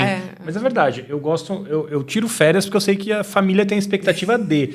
Mas ir pra praia, pra mim, é um pesadelo. Eu não gosto de ir pra praia. Sim, eu sou uma pessoa que tem uma tendência a ser chata. E as pessoas me julgam mesmo, né? Falam, é louco. Mas eu sou feliz, assim. O problema é quem tá em minha volta, né? Eles sofrem mais, mas assim, eu sou feliz. É isso que você sente, assim? Porque sinto. O que você está dizendo, para muita gente, não seria usual, né? Tipo, acho que mais que usual, não seria aceitável. Eu não vou com as crianças no pediatra, por exemplo. Eu tenho uma babá... Meus gêmeos têm 10 anos, né? Uhum. A minha babá está comigo desde que eles tinham 1 mês. Então, eu tenho um suporte na minha casa muito forte. A moça que trabalha lá, ela trabalha comigo desde quando eu estava grávida da Carolina, que tem 17 anos. Então, a babá dos gêmeos está comigo desde 1 mês, a outra está comigo há 18 anos. Então, eu tenho um suporte em casa muito grande. Então, assim, eu não vou no pediatra. Quem vai é a babá das crianças. Então... Isso aí, para mim, eu não me culpo. Mas, sim, as pessoas julgam muito, falam... Olha, uma coisa que eu não gosto de ir em reunião de escola. Meu Deus do céu. Eu tenho pânico de ir em reunião de escola. Meus grupos é tudo arquivado. Eu não consigo ir em reunião de escola que fica lá discutindo o que foi dado de matéria. Eu falo, eu não preciso saber o que é dado de matéria. Eu só quero que vocês ensinem. Por que eu tenho que saber o que vai ter dado na 5ª série? Não tem como, não cabe. E os seus filhos não te cobram nesse sentido? Não, você sabe que não. Estão bem resolvidos.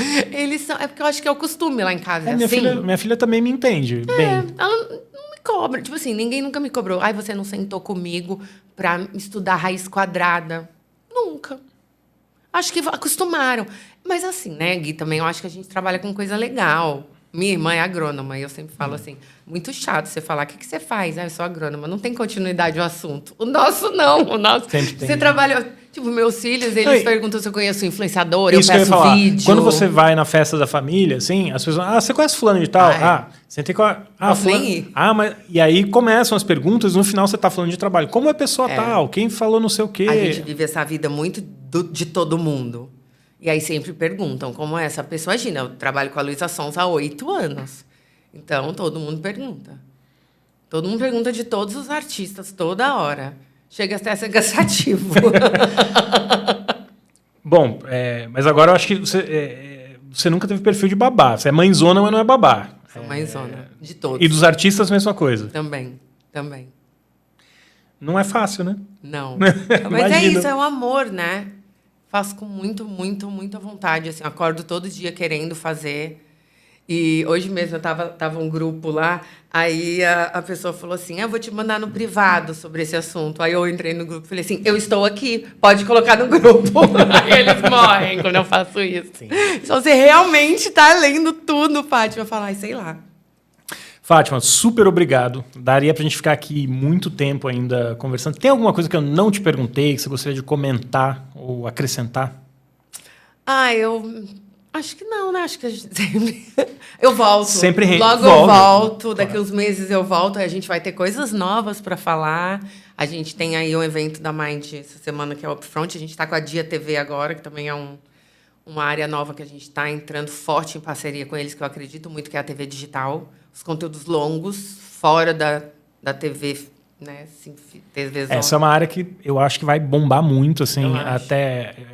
tô vendo a Amazon Prime, por exemplo, lançou canal linear, né? Na Europa agora, 3 países, Alemanha, mas... Alemanha, França, mas um país, não tenho certeza. Mas assim, por que o Amazon Prime, que é streaming, vai lançar... Porque é isso, as pessoas não querem perder tempo escolhendo. A gente gasta horas e horas, né, para clicar. Ao longo do ano, quantas horas a gente não perde escolhendo o que vai ver na Netflix? E o canal linear resolve isso.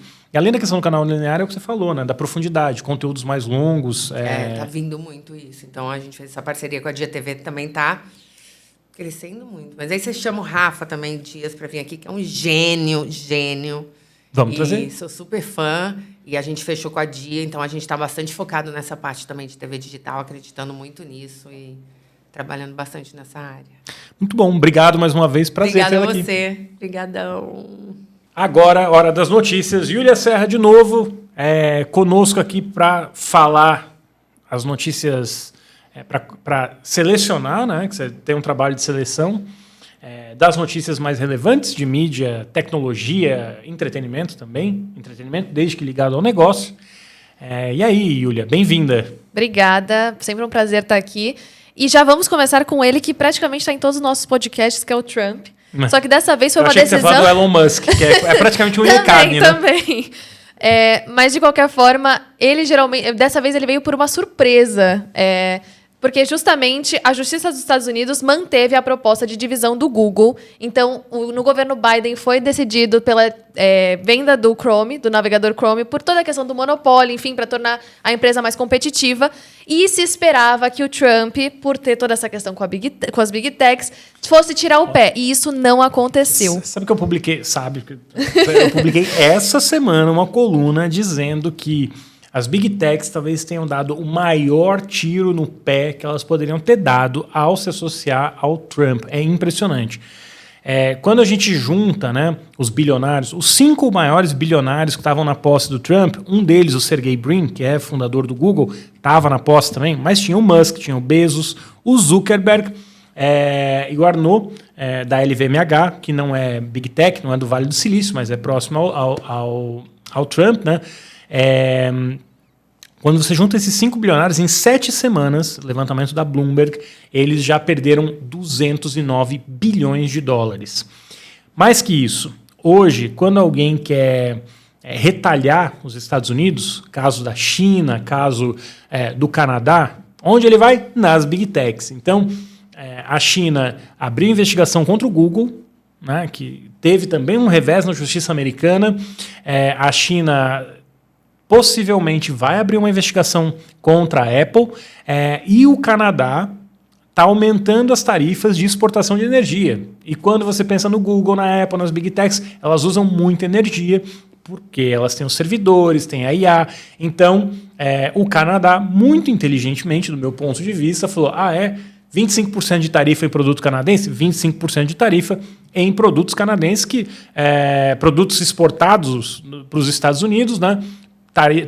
Taxas de 25% que vão aumentar muito o custo de energia, até o custo do do urânio, que é usado para fazer energia nuclear.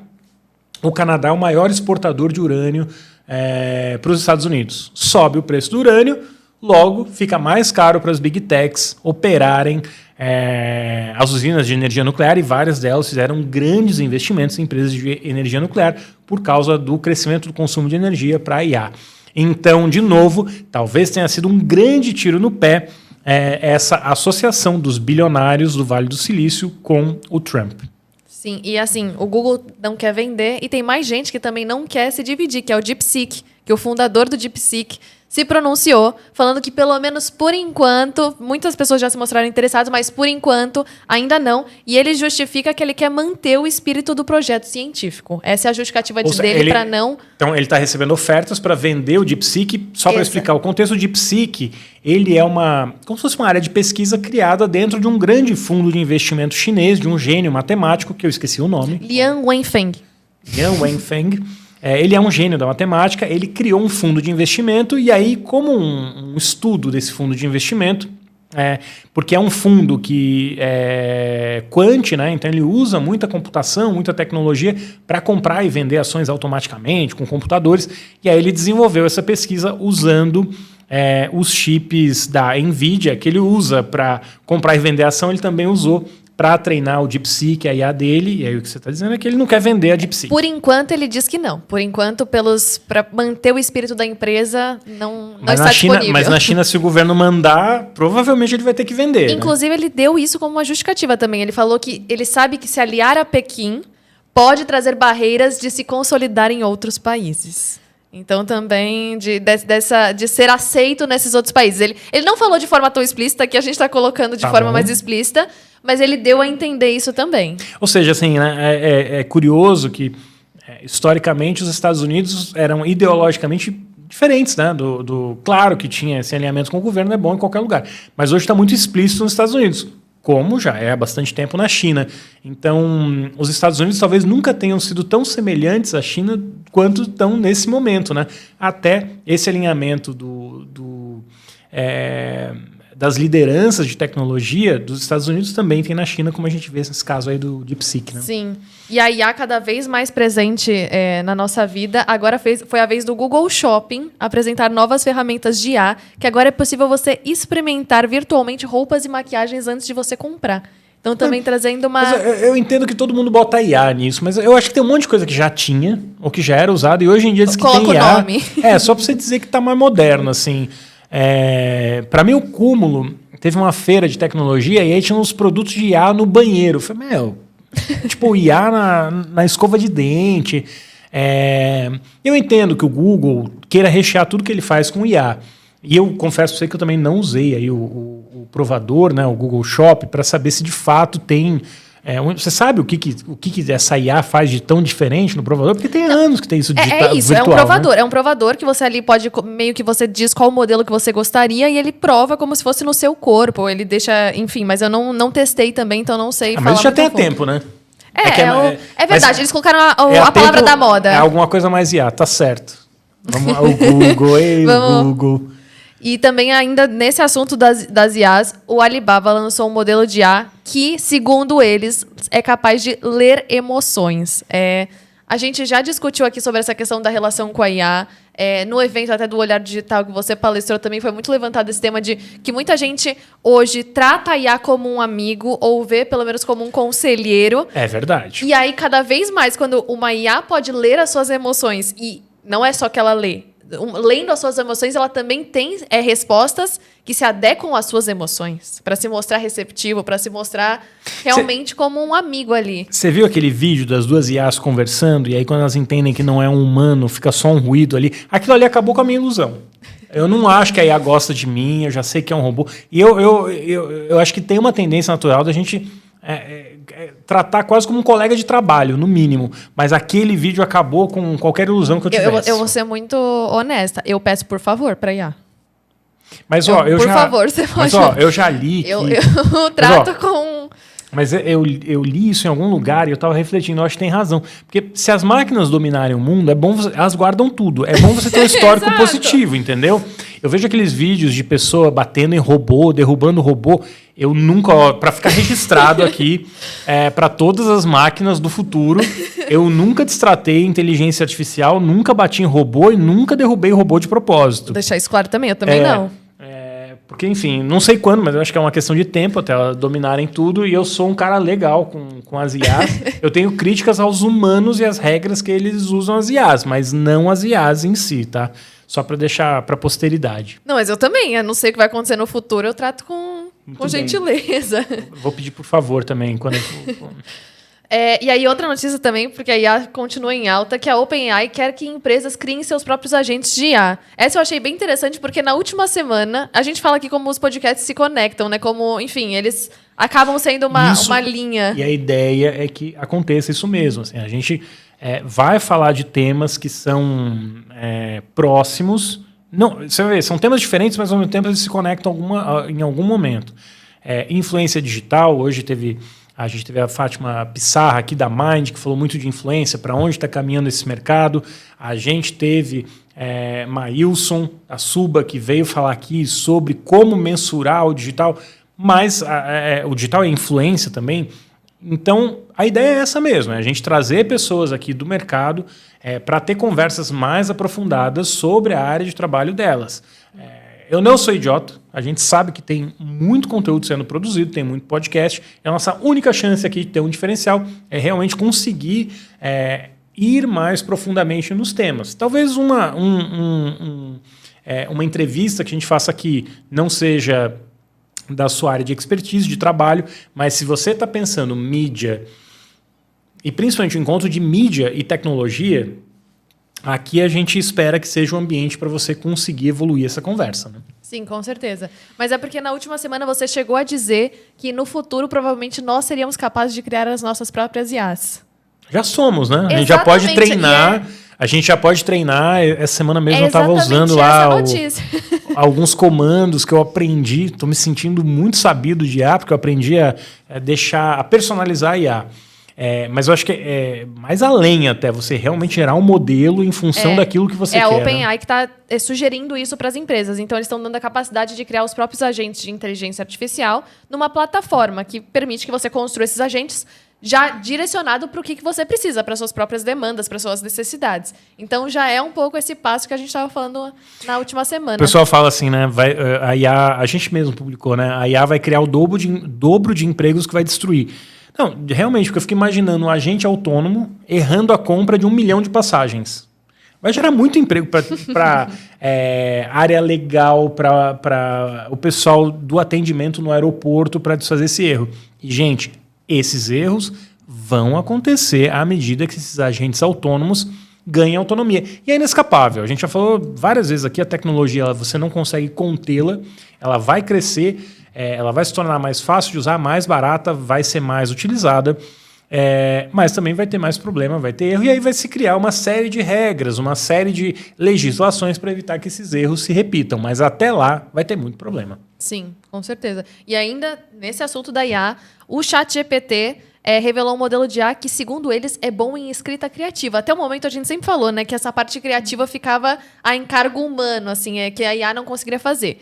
O Sam Altman, num post no Twitter, no X, comentou sobre essa experiência que ele teve e, segundo ele, aí as aspas dele, treinamos um novo modelo que é bom em escrita criativa. Ainda não tenho certeza de quando será lançado. Essa é a primeira vez de que fiquei realmente impressionado com algo escrito por IA.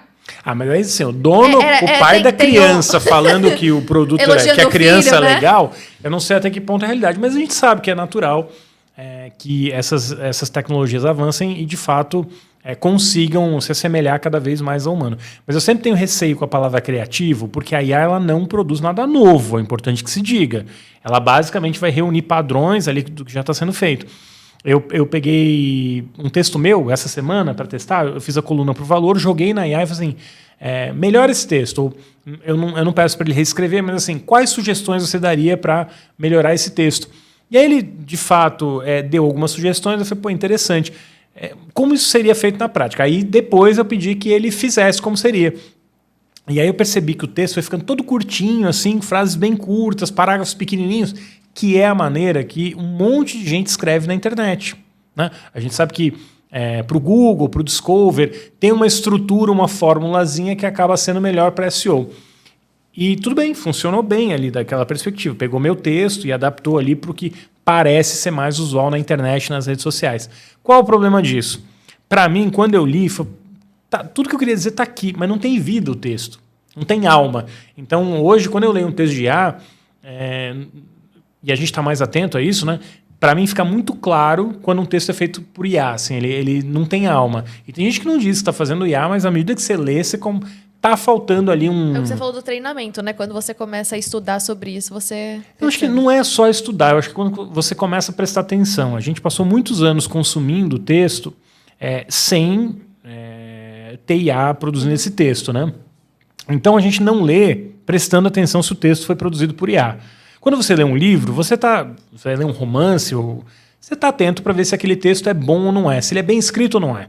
Acho que está começando, pelo menos a minha experiência, está começando a acontecer isso quando eu leio um livro. Eu presto atenção se aquele livro, se o texto tá bom ou não tá, agora em 2 níveis. Um assim, tá bom ou não tá para a escrita humana, tá bom ou não tá porque foi usado um computador para escrever isso, não, uma IA para escrever isso.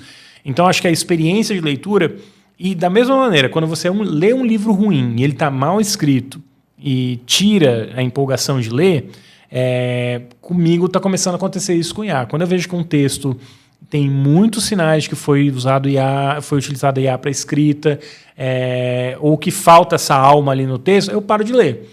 E com o tempo você acaba aprendendo.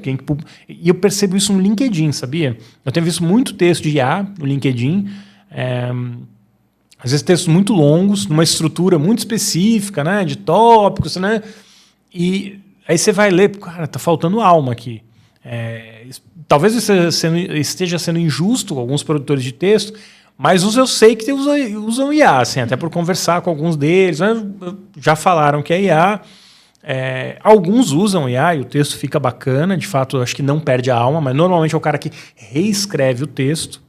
Mas muita gente que está usando IA achando que vai automatizar tudo, vai perder engajamento, vai perder seguidor, vai perder leitor, porque as pessoas vão ficando atentas a isso, né? Sim. E a gente até publicou também sobre isso uma pesquisa que saiu, posts para você evitar focado no LinkedIn, e tinha essa questão da IA. Verdade. Justamente por isso, né? Porque se entende que o LinkedIn é um lugar de conexões, de networking. Então, aproveite para expressar você, para colocar teu ponto de vista, para se conectar com outras pessoas. Então, a IA acaba perdendo essa intenção da rede, enfim, tem da lógica, plataforma. né? Assim, a pessoa que está consumindo conteúdo no LinkedIn, que quer ver o que alguém está publicando, se ela quisesse bater papo com a IA, ou ver opinião de IA, ela ia lá na plataforma, dava o prompt e ia ter isso mais rápido.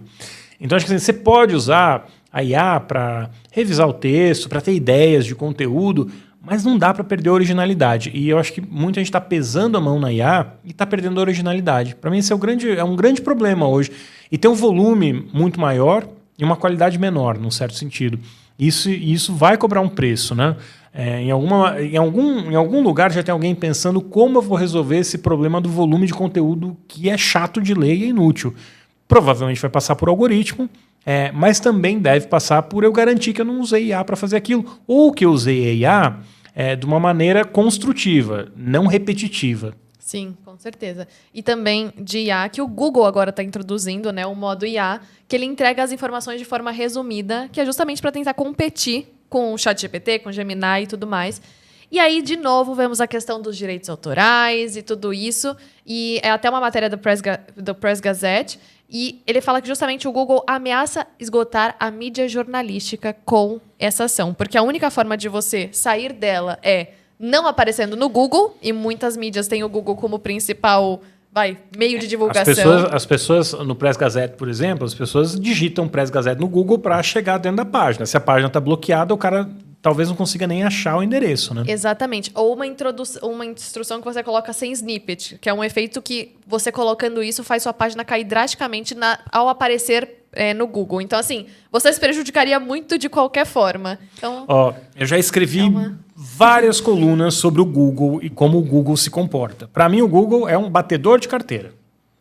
É uma empresa que fatura bilhões por ano, teria toda a autoridade para determinar que exista um pagamento pelo consumo do conteúdo.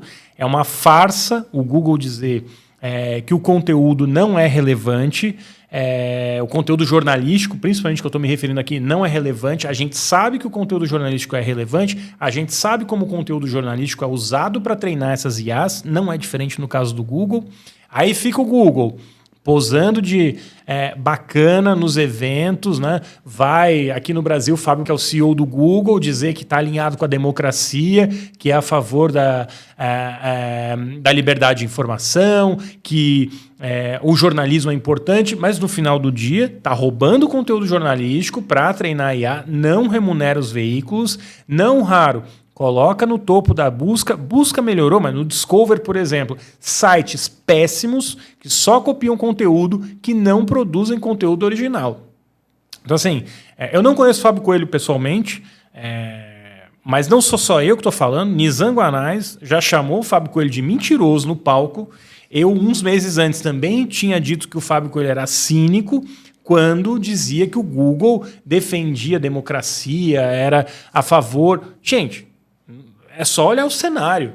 O quanto o Google chupa de notícia de veículo sério, o quanto ele dá espaço para site que não agrega nada para o jornalismo, que não agrega nada para o debate, site que não tem um mínimo de credibilidade, tá bombando no Discover. O Google pode dizer, mas as pessoas querem consumir isso. Tudo bem, se as pessoas querem consumir crack na rua, eu não vou sair distribuindo crack na rua para as pessoas. A gente sabe também das questões de fraude, dentro do fraude de venda, de anúncio, vendendo toda sorte de produto falsificado, como as Big Techs, não só o Google, outras empresas, estão lá promovendo conteúdo pirateado de futebol, de TV, de filme, e isso afeta quem é criador. Eu entendo que o debate da pirataria, né, o Flávio Moreira até, que eu espero que esteja aqui conosco aqui em algum momento, que publica uma coluna super bacana sobre jornalismo no LinkedIn, ele fala a todo momento, né, do impacto que o Google, que as Big Techs têm no nosso mercado, no nosso negócio. E tem uma discussão importante de propriedade intelectual no jornalismo, como ele já trouxe algumas vezes, mas também no mercado inteiro. Porque se eu começo a reproduzir música, se eu começo a reproduzir conteúdo de filme ou filmes da Netflix, como que eu vou estimular quem produz conteúdo a seguir produzindo conteúdo? Então essa é uma crítica que eu faço ao Google. Eu entendo que a empresa está desesperada, porque é uma realidade, o Google está ficando para trás quando a gente compara com as outras ferramentas de IA. Acho que sim, o Google tem pessoas brilhantes trabalhando lá dentro, mas não está numa situação confortável como era anos atrás. Agora, também é muito preocupante o Google usar esse poder que ele tem, essa força que ele tem, para pressionar os publishers, porque ou o publisher está no Google ou entrega o conteúdo de graça. Não dá para ter uma fórmula que é tão nociva para o mercado. E hoje está acontecendo com o publisher, mas já acontece em outros mercados. A hora que o Google decide que quer entrar num mercado, ele usa a força que ele tem num segmento para ganhar no outro segmento. E é por isso que a China está investigando o Google, é por isso que os Estados Unidos quer separar partes do Google para que ele justamente não consiga usar esse poder desproporcional que ele tem. Pronto, abri meu coração. Não, foi ótimo, foi ótimo. Para finalizar aqui, trouxe um caso, não tem tanto a ver com mídia em si, mas tem a ver com marca, que foi muito falado aqui com a Fátima, que foi o caso da American Airlines e a Ingrid Guimarães, nessa semana aí que passou, que a Ingrid Guimarães gravou um vídeo nas redes, postou nas redes sociais, a gente fala, né, do poder das redes sociais, da pressão pública, que também você já falou aqui, né? Gravou um vídeo nas redes sociais falando que ela pagou por um assento numa classe mais alta premium, e foi obrigada a ir para uma inferior. Premium, exatamente. E teve que ir para a econômica. E ela fala que ela foi obrigada, que ela chegou a se sentir ameaçada a ir, que era meio ou isso ou a gente não viaja. Olha, gente, é ela que não está deixando a gente decolar aqui. E isso causou, enfim, uma grande comoção nas redes sociais, com muitas pessoas atacando a American Airlines no Instagram, nas redes sociais deles. Então, tinha na própria... É meio assim, é que nem Oscar, né? Mexeu com o Brasil, né? Exatamente. Era isso que eu ia falar. Até porque foi principalmente nos perfis gringos, assim, da American Airlines, né? Eles iam lá e escreviam em português e ainda tinham alguns irônicos falando, traduza isso, então, para vocês entenderem. Então, inclusive, a Ingrid chegou a comentar no post da American Airlines agradecendo o apoio das pessoas, depois de terem vários comentários. Então, como, né, fica uma marca numa situação dessa? Eles chegaram a responder, mas uma resposta que também recebeu inúmeras críticas. Acho que assim, vamos lá, eu não estou defendendo a American nem nenhuma outra companhia aérea, mas é um mercado muito difícil, tá? Parece que assim, a gente sempre vê as grandes empresas como um inimigo, né? Ou a gente tende a ver a grande empresa como inimigo. Mas o mercado de aviação, ele é muito difícil de você operar. É muito fácil perder dinheiro, muito difícil ganhar dinheiro. A gente esquece disso, mas assim, por várias décadas, as companhias aéreas, no total, operaram perdendo dinheiro. E não raro isso ainda acontece. Qualquer crise que a gente tem global, aumento de preço do petróleo, uma fábrica agora que pegou fogo nos Estados Unidos, né? Que fornecia parafusos para a Boeing, para uma série de empresas aéreas, pegou fogo essa fábrica, ela fornecia para basicamente todo mundo e vai ter um atraso de produção de avião aí para o mundo inteiro, isso vai afetar as aéreas. Então, eu acho que assim, é muito fácil a gente vilanizar. E, de novo, não estou defendendo a American aqui, o que eu estou dizendo. A gente também tem uma postura hoje de rede social que parte para o ataque, picha a empresa... mas não é uma postura construtiva. Poucas pessoas eu vi comentando, por exemplo, quando eu vi algumas matérias, e eu até vi algumas matérias, como que eu posso... o que de fato o consumidor tem direito, né? Então saiu esse tipo de matéria, se falou pouco sobre o direito e muito sobre o que aconteceu com a América. Eu também não sei, e aí eu acho que tem um problema de comunicação da América, até que ponto foi um erro operacional ou até que ponto a companhia de fato defende isso. Para mim, o que o caso da América mostra... De novo, não estou defendendo a América, acho que eles foram fracos na gestão da crise. Mas é um mercado que é muito pressionado, os profissionais estão dentro das aeronaves estão muito pressionados, teve um aumento, e a gente não comenta isso, né? Porque tem um catalisador, que é uma atriz brasileira famosa, e aí vira todo mundo contra eles. E claro, tem uma experiência ruim, mas assim, é um mercado super pressionado. Quando você aumenta o valor da passagem, e elas estão caras de fato, mas tem uma série de impostos, tem custo de... Mas, enfim, tem uma gestão ruim da comunicação, mas também tem uma questão de funcionário pressionado, é difícil você lidar com o dia a dia. Tinha uma pessoa da primeira classe que também estava insatisfeita ali, que talvez se fosse outro artista famoso também teria reclamado e também a gente teria um outro lado. Eu sinto muito pela Ingrid, mas para mim o que eu acho que eu sempre tento ir além, né? O que eu acho que mostra, né? A gente está num ponto hoje que as pessoas não querem se ouvir, elas querem atacar. E a Ingrid fez certo, agiu corretamente ao expor o problema, porque isso pode afetar muitas pessoas, mas ninguém está muito afim de ouvir. E para mim essa é a questão. Ninguém quer muito ouvir qual é o...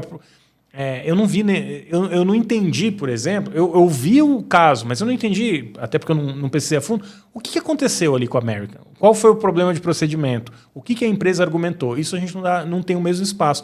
E é uma dinâmica de rede social. Achamos uma onda, um meme para bater, alguém para bater e a gente vai. E as empresas vão ter que lidar com isso. Mas, ao mesmo tempo, eu te pergunto, você deixaria de voar de American por causa dessa crise? Não.